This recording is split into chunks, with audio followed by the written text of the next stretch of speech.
Presidente, quero começar perguntando ao senhor, para o senhor descrever como foi essa operação na manhã de hoje, dessa operação da Polícia Federal, e quais foram os objetos que foram apreendidos.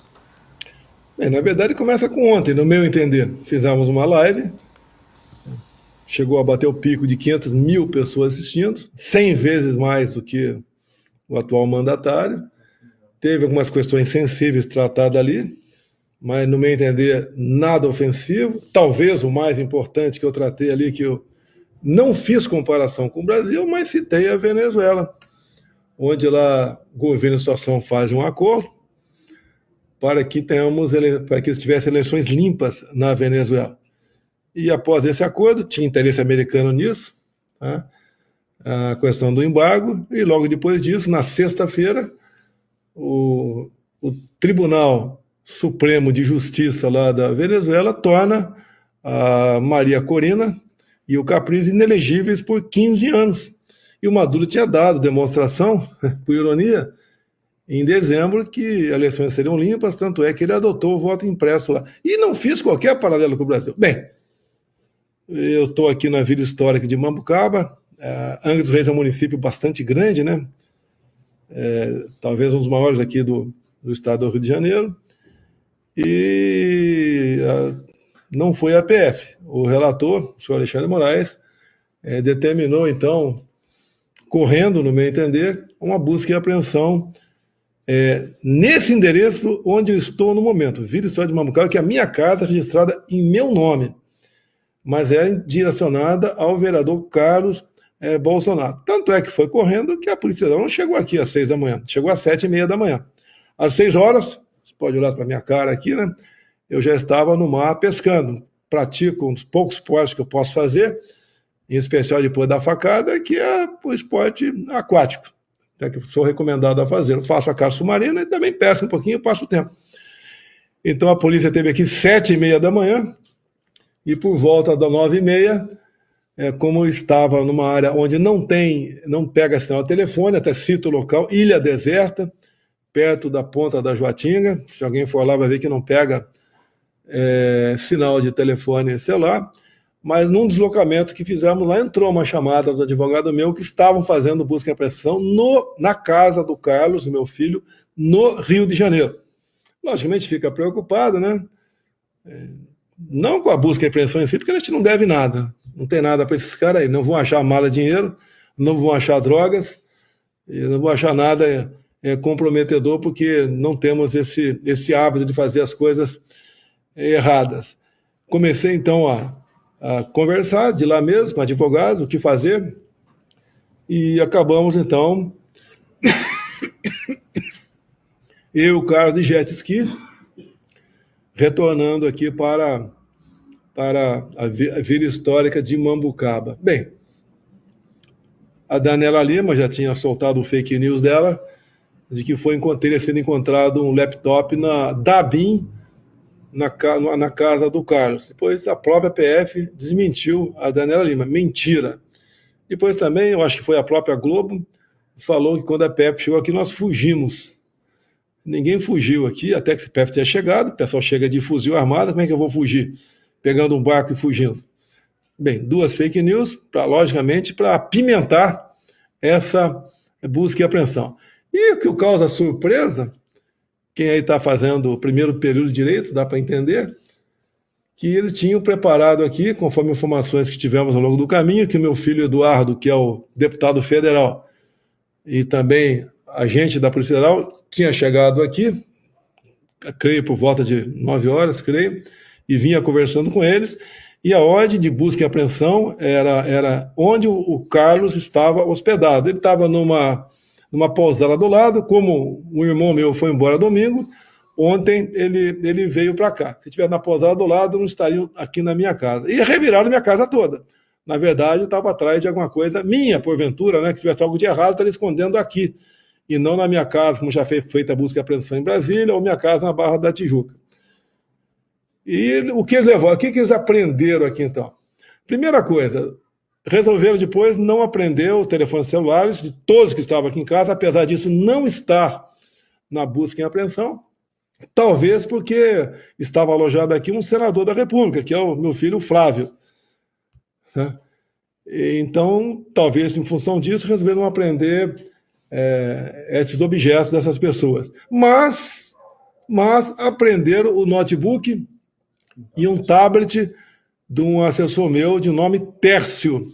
Ele trabalha no PL comigo em Brasília e está me acompanhando aqui porque eu não paro de trabalhar o tempo todo.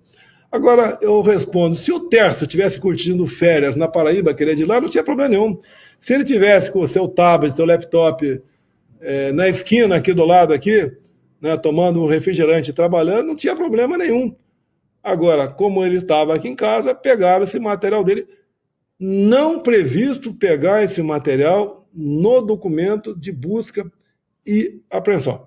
Então, é uma operação atípica, falam tanto em ABIN paralela, como falavam lá atrás, que eu tinha um gabinete paralelo também, que eu tinha um gabinete do ódio também, que eu era o responsável pela morte da Marielle Franco, entre tantos outros absurdos que sempre me acusavam, né, e acabam chegando a lugar nenhum. É coincidência, tão logo, não acabou o caso Marielle ainda, porque falta homologação aí do delator. Mas eles sabem que não vão chegar a mim, porque eu não tenho nada a ver com isso. Já vem a história da BIM paralela. Presidente, eu vou abrir a rodada agora para as perguntas dos nossos comentaristas. Ana Paula Henkel. Boa noite, presidente Bolsonaro. Obrigada pela entrevista. Presidente, ontem o senhor fez uma live com um número recorde, né? Agora já está acima das mais de 1 milhão de visualizações, 400 mil pessoas ao vivo. 4 milhões. Agora já está em 4 milhões, é que eu vi hoje de manhã. Canais, sim. Sim. Isso. E ao vivo, assim, um número impressionante para um homem que está, inclusive, inelegível, né? O senhor demonstrou ontem na live um capital político ainda muito forte. O senhor acha que a operação de hoje tem alguma coisa a ver com algum assunto que o senhor tenha abordado ontem na live e que já atinge, né, milhões de pessoas hoje no Brasil? Olha, talvez quando eu toquei no assunto que eu falei, vou dar uma notícia. Não citei o Brasil, não quis comparar com o Brasil. A questão ali do acordo lá do Maduro com a oposição, tá, em trabalhar por eleições limpas. E o Maduro deu um sinal com o voto impresso em dezembro, quando ele foi para o referendo ali, se ele poderia ou não anexar parte desse Esequibo. Tá? E depois eu falei que na Nicarágua está um pouco mais avançado. Lá não se torna inelegível, se prende. Lá tem 7 opositores a Ortega presos. Pô, talvez isso tenha mexido com os brios de alguém, né? E, obviamente, eu não falo mais de eleições de 2022, porque se falar é crime, se você falar quem entrou com ação de investigação judicial lá no TSE foi o Carlos Lupe, que há 2, 3 anos, ele, nas inserções do PDT, ele falou que eleição sem voto impresso é fraude. Então, ele duvidou 2 anos antes dessa questão e depois me denuncia por ocasião do encontro com embaixadores, ter sido crítica ao sistema eleitoral nosso. Teria muito a falar sobre isso. Te acompanho também, Ana Paula, que você fala sobre essas questões. Pensamos da mesma maneira. Eu entendo que eleição tem que ser mais do que transparente, né? Porque ela é a alma da democracia. E eu luto contra esse sistema eleitoral desde 2012. Então, não é de agora que eu luto contra eles que eu peço mais transparência no sistema eleitoral. E daí quem fala qualquer coisa sobre o sistema eleitoral está atacou o Estado Democrático de Direito. E o absurdo começou lá atrás, quando o TSE cassou o mandato do deputado estadual Francisquinho do Paraná, porque quando faltavam 10 minutos para acabar as eleições de 2018, ele abriu uma live e falou que o pessoal ia votar, e é verdade o que ele falou, e apertava o 1, já aparecia lá o 13. Tá, o meu número é 17, o Haddad era 13 e apareceu 17. Era muita gente reclamando no tocante assim, mas mesmo assim, fomos vitoriosos. Deixo claro a vocês, o TSE, em novembro de 2018, determinou que a PF instalasse um inquérito para apurar equívocos, né, que poderiam me tirar a presidência e entregar para o Haddad, e conforme a apuração foi prosseguindo, de forma bastante rápida, resolveram não arquivar, não dar continuidade naquele inquérito. E esse inquérito que eu discuti, abri para os embaixadores, se não me engano, 4 meses antes das eleições de 2022, que, em cima disso, foi a primeira ação para me tornar inelegível. Esse inquérito está aberto até hoje.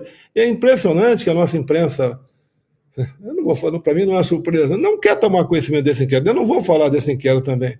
Mas tem que tomar conhecimento. A gente conversa sobre ele. Até gostaria de conversar com o Alexandre de Moraes sobre ele. Mas, obviamente, acredito que ele me dê essa oportunidade. Até porque o TSE tomou medidas bastante, no mínimo, aí, duvidosas por ocasião das eleições de 2022. Me proibindo de fazer live, me proibindo que mostrasse imagem do 7 de setembro, me proibindo que mostrasse imagem do Lula defendendo o aborto, tá? Imagem do Lula defendendo aí que o roubo de celular para tomar uma cervejinha é legal, proibindo que eu botasse o Lula com o gorro do CPX na cabeça, que eu mostrasse a imagem do 7 de setembro, do enterro da Rainha Elizabeth, da minha passagem pela ONU. Basicamente, eu fui cerceado em quase tudo. E uma coisa lamentável, o TSE fez uma campanha paga para jovens tirar o título de eleitor. Um pouco mais de 4 milhões de jovens tirar o título de eleitor. E a tendência da juventude, nós sabemos disso, é votar na esquerda. Então, tudo isso aconteceu, ninguém pode negar. Quando nós questionamos, depois das eleições, o partido nosso, o PL, uma petição questionando algumas coisas em cima de resoluções do TSE, em poucas horas foi indeferido e foi nos aplicada uma multa de 22 milhões de reais, naquela parte do recurso que é mais livre para você usar, né? Porque o fundo partidário tem uma destinação específica. E daí o partido, reunindo lá com o presidente do partido, o que fazer? Se a gente recorrer à multa, ou vai passar para 200 milhões, ou vão caçar até o registro do partido. Porque a composição do TSE não era simpático a nós. Até aquela questão lamentável que aconteceu do ministro relator, o senhor Benedito, no dia da diplomação do senhor Lula, ele fala no ouvido do senhor Alexandre de Moraes, isso foi captado, né? Missão dada é missão cumprida. Que missão dada, missão cumprida é essa? Tá certo? Estão apurando a BIM paralela? Será que houve um TSE paralelo também? O que aconteceu? E outra coisa, todas as medidas restritivas ao longo das eleições de 22 foram contra nós. Quando lá fazem lá um inquérito, empresários golpistas, tinham 8 empresários golpistas, um absurdo, tá? Na verdade, foi para fazer o quê? Intimidar as pessoas da direita e tirar do ar a página do senhor Luciano Hang, que tinha aproximadamente 10 milhões de seguidores e era uma pessoa que defendia as nossas bandeiras, que todo mundo sabe quais são as nossas bandeiras. Então, presidente. Sim, foi não. Perdão, desculpa interromper. O Silvio Navarro também tem uma pergunta aqui para o senhor. Presidente, boa noite. O senhor disse agora há pouco que foi recolhido um computador, um laptop de um assessor seu, funcionário do PL, que aparentemente, pelo que se sabe, não é alvo da operação de busca. Isso, aliás, tornaria a operação nula, nulidade dessa operação a partir daí. Eu pergunto o que mais foi recolhido que diz respeito a outras pessoas e não do vereador Carlos Bolsonaro. Um bloco de notas, por exemplo, eu já vi algo parecido do senhor. Me mostraram 5 papéis, que eu não sei de quem são aquelas grafias, mas o meu rascunho, 6, 7 páginas da live de ontem, também foi apreendido com a letra de próprio punho minha, porque eu botei lá, Marielle Franco, isso, o caso Venezuela, isso, e botei várias questões de acordo com o andamento da live, como eu responderia. Aquilo era um memento, né? Era um memorial para mim. e de próprio punho meu. Isso foi levado. E agora não sei que histórias vão fazer em cima disso. Não devo nada, tá? Estou com consciência tranquila. Sinto, obviamente, isso é óbvio, que a gente cada vez mais vai perdendo a liberdade de expressão, de conversar. Não tinha nada sobre vacina ali, porque hoje é da prisão, se falar em vacina, da prisão no Brasil. Não tinha nada também ali sobre o projeto da censura, porque pode dar cadeia também a questão da censura. Não tinha nada sobre urna eletrônica, porque isso também dá cadeia, dá inelegibilidade, etc., aqui no nosso país. E nós estamos praticamente dentro de uma ditadura e não tomamos conta dessa realidade. E o povo vive amedrontado. A gente sabe aqui, todo dia, quase eu faço aqui o que eu chamo cercadinho de Mambucaba, né? Em média 25 pessoas, eu boto para dentro e fico uns 40, 50 minutos conversando. Me surpreende, aqui é um lugar humilde, pobre aqui, me surpreende o grau de informações dessas pessoas. Então, eu quer não, eu sou uma liderança. E tive há pouco aqui em Alagoas, no Rio Grande do Norte, eu sou tratado como rei pelo povo humilde. Tá? Aqui também, onde eu ando, aqui em Mambucaba, quase não posso andar em Mambucaba, ou andar aqui em Angra dos Reis, que o pessoal assedia, quer tirar foto, quer bater um papo, fala muita coisa, tá certo? E os caras, obviamente, eu entendo que sou uma liderança, apesar da inelegibilidade, no meu entender, um julgamento completamente injusto, se for comparar com a Dilma, que foi cassada, e foi mantida a elegibilidade dela. Se falar da chapa também, Dilma Temer, lá atrás também, foi arquivado por excesso de provas. Né? Então, comigo é tudo exatamente feito. Eu sou uma pessoa um pouco, talvez deselegante para alguns, né, que fala palavrão, alguns acham que eu não tenho pedigree. Agora, eu tive a coragem de montar um ministério competente, convidei pessoas competentes e aceitaram trabalhar.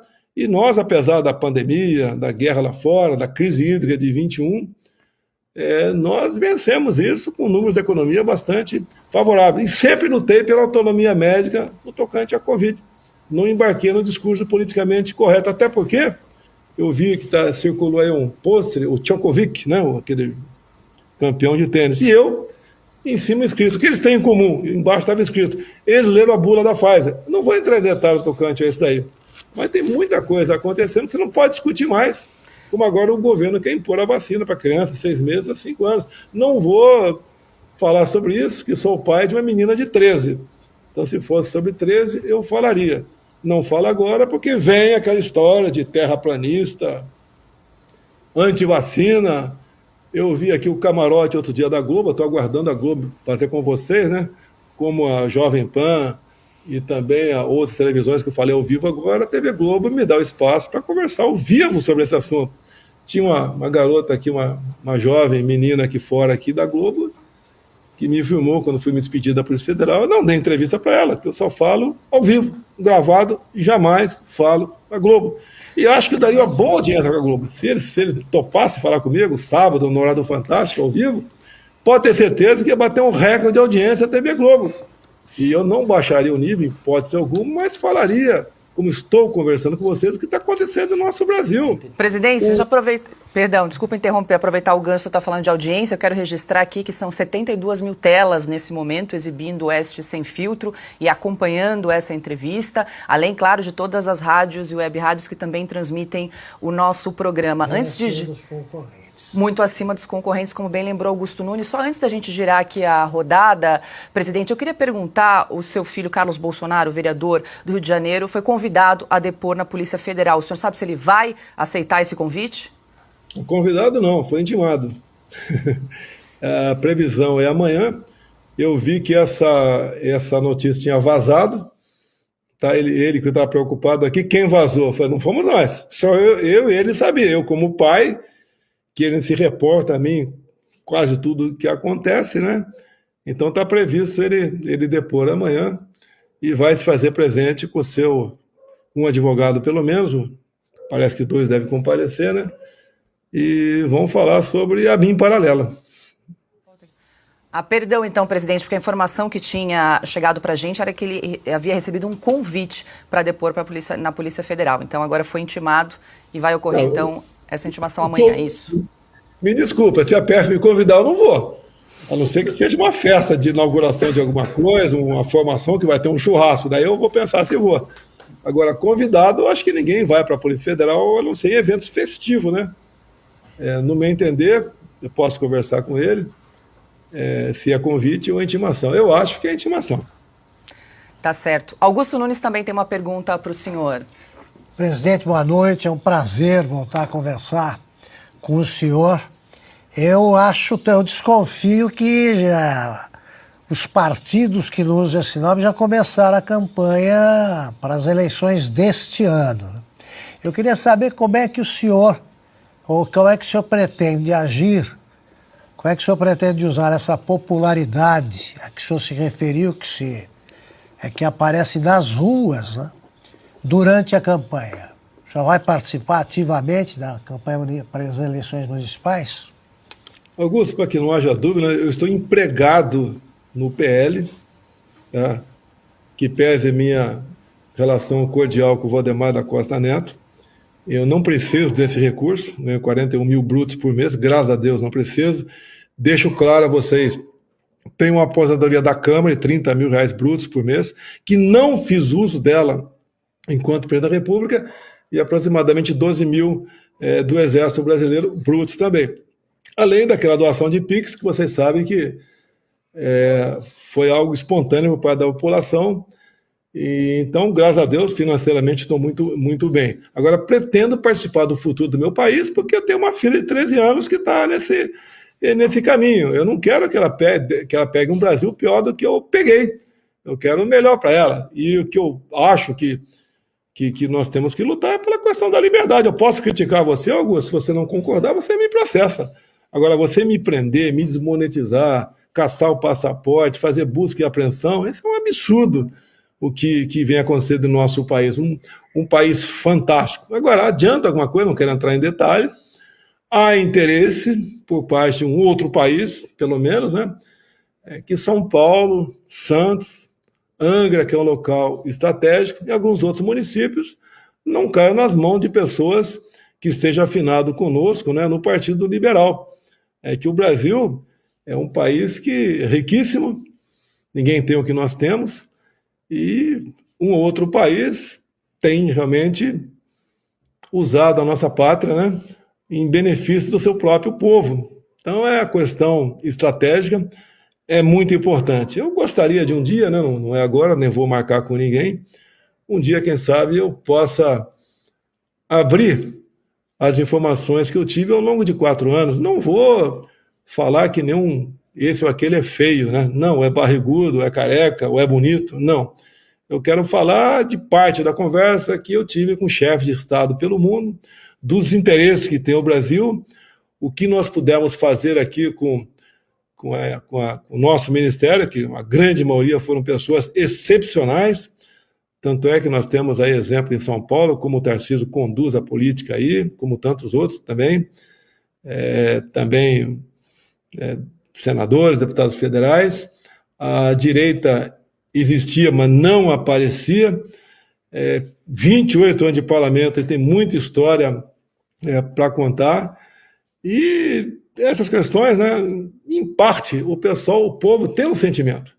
Hoje em dia, o que eu mais escuto por aqui, né, qualquer lugar do Brasil, é obrigado. E geralmente, Augusto, o ex, né, em qualquer situação, não é bem-vindo. O pessoal tem muito mais críticas do que elogios a fazer. Agora, nós conseguimos, ao longo de 4 anos, com verdades, mostrar para o povo o que é cada poder da República, as nossas riquezas, a importância do legítimo direito à defesa, da propriedade privada, que foi relativizada agora, no dia seguinte ao segundo turno, já foi relativizada. Quando se fala em propriedade privada, vê as ações do MST, os acordos que nós assinamos com o mundo todo, alguns informais, que eu tive com chefes de Estado importantes. Quando eu falo importante, leia-se, por favor, bélico nuclear. Eu não posso, por exemplo, explorar com ganho de capital para nós também, né? Agregando valor para nós também, região de 6 lagos, dentro da reserva indígena, se for com um país nuclear. Eu não posso fazer um acordo com o Japão, com a Coreia do Sul nessa questão. Explorar nossa biodiversidade na Amazônia, dividindo aí os ganhos dessas riquezas com esses países, porque outro país importante, que tem um poder enorme de acionar as ONGs contra a gente, realmente, com raras e honrosas exceções, as ONGs são um grande atraso para o Brasil, e nós não podemos, Augusto, continuar vivendo, pisando em terreno rico como o nosso, e o povo pobre. Então, tem como sair dessa situação? Tem. E, Augusto, por favor, eu estou com 68, você está com um pouquinho mais do que eu. Você entende quando uma pessoa fala do coração a verdade ou não. Eu podia estar muito bem do outro lado da esplanada, mas muitíssimo bem, rico, inclusive, sem problema nenhum. Mas aceitei, mas, ou melhor, decidi ficar do lado mais difícil, o lado do nosso povo brasileiro, tá? Atendendo o que for possível à nossa população. E muita coisa foi feita, o pessoal foi aprendendo, a lei da liberdade econômica, o PIX é do Banco Central, o pessoal não é do Bolsonaro. Bem, não é do Bolsonaro, mas é do Banco Central, e naquele tempo o Banco Central não era independente. É de novembro de 2020. Por que não saiu antes? É pressão, lobby de banqueiros, interesses, e por aí afora. Então, para mim, nunca ninguém chegou para mim, olha, se mudar essa vírgula nesse decreto que está no forno, a gente conversa lá fora. Minha fama é de maluquinho no tocante a isso, fiz o que tinha que fazer. Fui nota 10? Não, mas fiz o possível com a brilhante equipe de ministros que eu tinha. E quando eu falava que o Paulo Guedes era Poço Ipiranga, o analfabeto não entende de economia. Ainda bem que eu não entendo, né? Mais do que não entender, você não dar piruada, como estamos vendo agora. Quando chegar para valer o que foi essa reforma tributária, a população, lamentavelmente, já sofre bastante aqui no Brasil, vai sofrer mais ainda. Eu apelidei essa política econômica do Haddad Lula de menos vacas, mais leite. Os caras só pensam em arrecadar. E agora estão botando com o vice aí do bolo de São Paulo a senhora Marta, né? E depois de 3 anos com o prefeito, resolveu assumir a sua verdadeira identidade. E ela foi conhecida como prefeita, como Martaxa. Eu acho que ela não devia ser vice do bolo, devia ser uma executiva aqui do Haddad. A Martaxa com o Taxade. É o que eles sempre fizeram.